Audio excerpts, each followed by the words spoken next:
Dictation शुरू होगी 5 second बाद।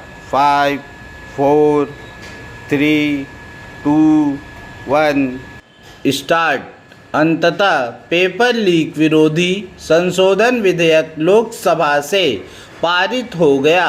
राज्यसभा से भी इस विधेयक के पारित होने के आसार हैं। इस विधेयक पर संसद की मुहर लगने के साथ ही पेपर लीक विरोधी कानून और अधिक कठोर हो जाएगा, लेकिन यह समय बताएगा कि वह परीक्षाओं में सेंध लगाने वाले तथ्यों को हतोत्साहित करने में सफल होगा या नहीं।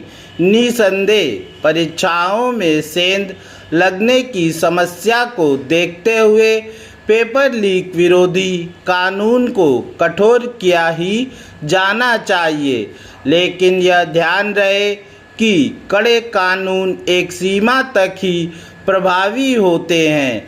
आवश्यकता इसके उपाय करने की भी है कि पेपर लीक हो ही ना सके।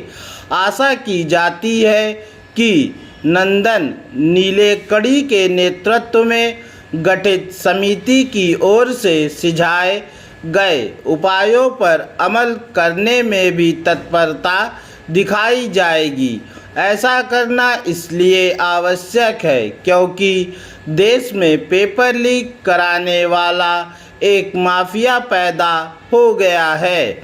यह माफिया इसलिए पैदा हुआ है क्योंकि ऐसे छात्रों की संख्या बढ़ी है जो छल छद्म से परीक्षा पास कराना चाहते हैं। इसी के साथ स्कूली परीक्षाओं में भी नकल की प्रवृत्ति बढ़ती चली जा रही है।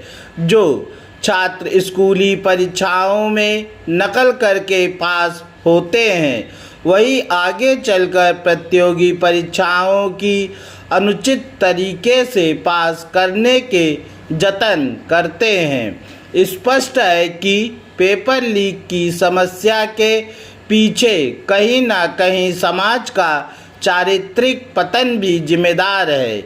इससे समझा जा सकता है कि छात्रों और अभिभावकों के साथ साथ शिक्षक भी पेपर लीक में लिप्त पाए जा रहे हैं।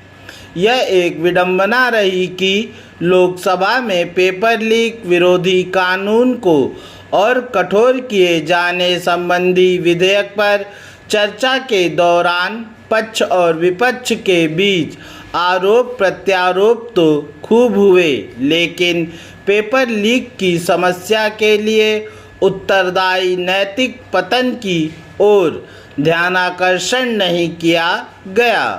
कहीं इसलिए तो नहीं कि हमारे कई जनप्रतिनिधि भी ऐसे हैं जिन पर छल कपट के सहारे पास होने के आरोप लगे हैं।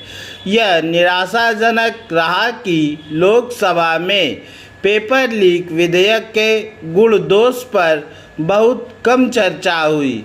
पक्ष विपक्ष एक दूसरे को कटघरे में खड़ा करता रहा और शिक्षा एवं परीक्षा व्यवस्था की कमियों पर गंभीर चर्चा करने के लिए आगे नहीं आया। जो चर्चा हुई भी वह स्तरहीन ही रही। ऐसा लगा कि पक्ष विपक्ष की रुचि पेपर लीक के लिए एक दूसरे को दोषी बताने की रही। कुछ नेता तो ऐसे रहे जिन्होंने पेपर लीक विधेयक पर कुछ कहा ही नहीं। इसके बजाय वे इधर उधर की बातें करते रहे। इनमें नेता विपक्ष राहुल गांधी भी रहे। उनका भाषण एक तरह से इसका परिचायक रहा कि किसी गंभीर मुद्दे पर सार्थक चर्चा कैसे न की जाए। उनके भाषण उन्हें चर्चा में तो ला देते हैं पर उनसे किसी को कुछ हासिल नहीं होता। बारिश के मौसम में जलभराव और खुले नालों से होने वाली दुर्घटनाएं लापरवाही का ही परिणाम है। ऐसी कई घटनाओं के पीछे स्थानीय निकायों की खराब कार्यशैली ही है। मंगलवार को उत्तर प्रदेश के बुलंदशहर में कक्षा पूर्णविराम